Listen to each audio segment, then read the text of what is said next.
I am. Welcome, everybody. It's going to be an incredibly quick 7 minutes. A couple of pieces of context before I get into literally 22 slides, but we're going to go fast. To understand our installation of gamification and some of the constructs that we believe that will bias this presentation. Number one, we define gamification as the use of game dynamics in a non-game environment. So this wasn't about creating games, it was about adding a game-like experience on top of regular work behavior. Number two, we do not believe that this is new. We believe that this is over 100 years old. The Boy Scouts have had badges, we've had all sorts of different challenges, karate and all the rest. This is not new, it's just a new way to talk about it, but none of this is inherently new. The next piece of dynamic, and this is probably where I get a little more controversial, is I've heard a lot of broad brushstrokes in the last couple of days that I take issue with some of it. I've heard statements about badges or about leaderboards made both ways. And with all respect, I'm not saying that they're wrong, just my view is different. There's not such a thing as a badge. There's multiple forms of badges, so saying do badges work is a flawed question.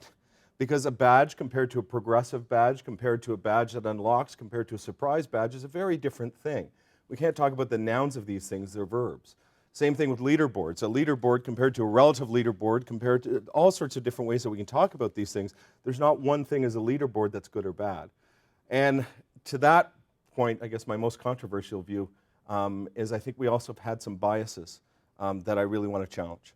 You know, I've heard multiple times this fact being presented that women like to collaborate and men like to compete. My world, that's sexist. Like, we're beyond that day now, right? And we're talking about users here, not genders. And I've heard a lot about, hey, kids will play this stuff, but not adults. I will tell you, the most competitive game player that I have at my organization who plays this technology is an 80-year-old retired female. And she is an absolute killer, and she wins 80% of the prizes, and when she wins them, she gives them away because she also likes to collaborate. I have a slide presentation somewhere.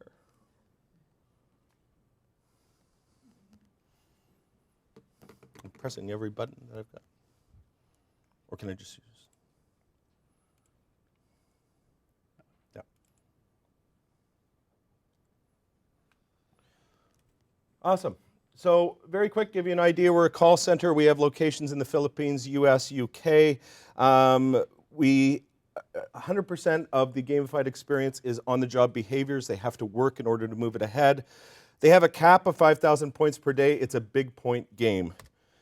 Three pieces that really inspired us. Many of us have seen the diagram of flow. Our game actually, the better you get at it, makes it tougher to get points. And when it gets so tough to get points, now it gets easier to get points after a few tough days. So your performance is based against yourself, and the better you get, the tougher it gets, and the weaker you are, the actually easier the game is, and the game is calibrated against, the user plays against themselves, and then as a ratio competes against the community. We've used many different pieces. You've probably seen slides similar to this, whether we talk about dynamics and mechanics and trying to put these two things in. And our real guiding light here was golf. I'm not a golfer, but I love this game. I don't watch it, I don't play it, I'm not interested in it, but there were three things about golf that are really fascinating. Number one, the scoring system is really simple to understand. A stroke is a stroke is a stroke. If you hit the ball 200 yards or if you putt it 6 inches, it's one.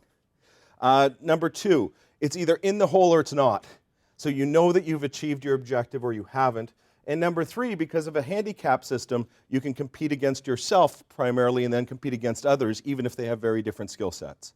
Those were the three guiding lights that said we had to do this in this project, because once you had a great scoring system, people invent all sorts of games.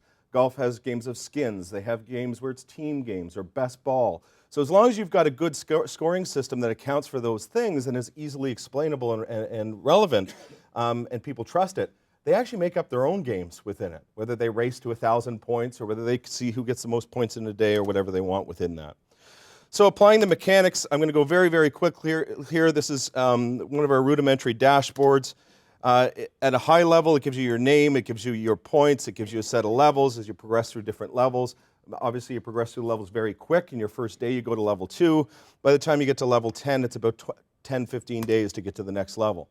There's a relative leaderboard. You see the 5 people ahead of you and the 5 people behind you. You do not see the entire organization. And you do see people all across the company, so you are competing real time against people in different jobs, using different KPIs, but it still comes back to a similar score system so that you can see where you stand. And it's very much a hunting and chasing game. We give random badges. People don't know when they get badges. They understand why they get badges after. We're a call center. So, for example, if you call Batcave, Michigan, and you can't control calling there, it automatically would come up. But if you happen to get an account that's in Batcave, Michigan, you get the Batman badge. So kind of little things like that that are surprises. And really, it's a game of discovery and collection in terms of the badges. Some of the badges they see, you can see a Christopher Columbus badge, a 1492 badge. They're ridiculous challenges. All of our accounts are financial. So we track the change on an account. We don't track big dollars, so we track how many pennies the balance of the account is there. And if you call an account, different accounts with 14-cent balances 92 times, 1492, you get the Christopher Columbus badge. Okay? So these are not necessarily skill games. They're often surprise games, but the only way you move it ahead is by doing the core part of your job, which is making calls. The primary reward system in the game is tickets. You keep your score, but you can buy tickets. You can buy tickets for draws. Many of the draws are $5 and $10 cash prizes. But we also have dinner with the CEO. We have the company driver for a night. We have a big Cadillac Escalade, so he'd take you and 6 of your friends out on the town for a full night, half a day off or an extra day vacation, that type of thing as well. Some of the results. This is how the teams break out over 14 days, multiple teams playing against each other. Top 19% is in this top third. The bottom spread is, again, about 19%, but 62% of the people are competing right in the middle of the pack. And this was exactly what we were trying to do, is design the game to compete in the middle, not to reward the highest people or highest performing people who are already incentivized to perform or already performing. You take a look at an 18-day spread. Each of those dots are people, and that shows you how close somebody is to passing or getting passed. Of 72 players right now, 56 of them this morning are within 2 hours of performance of passing the person in front of them or getting passed by somebody behind them. So it's very close to being able to pass by earning these points. This is how people earn. So this is a group of 70 people who played the game in 5 hours and how many points they got. You can see there was kind of a low adopting group that moved slowly, and then obviously a high level. 75 days in. This is just October. I pulled this morning.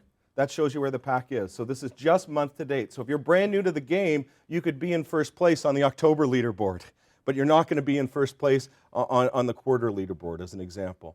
And it's an extremely competitive game, but here's the interesting thing. It's also extremely collaborative, because each of these dots represent different functional people on different functional teams, and the team members are actually helping each other out to make sure it's their team members that are owning the overall leaderboard. I want to make sure that my team member is beating the other teams, right? So that's where they invent their games within the game. And this is the dots of 75 days in total. You can see some very low people who have just started within the game, but gives you an idea that each person is pursuing or being pursued very closely and sees these on different types of leaderboards. That's my 7 minutes.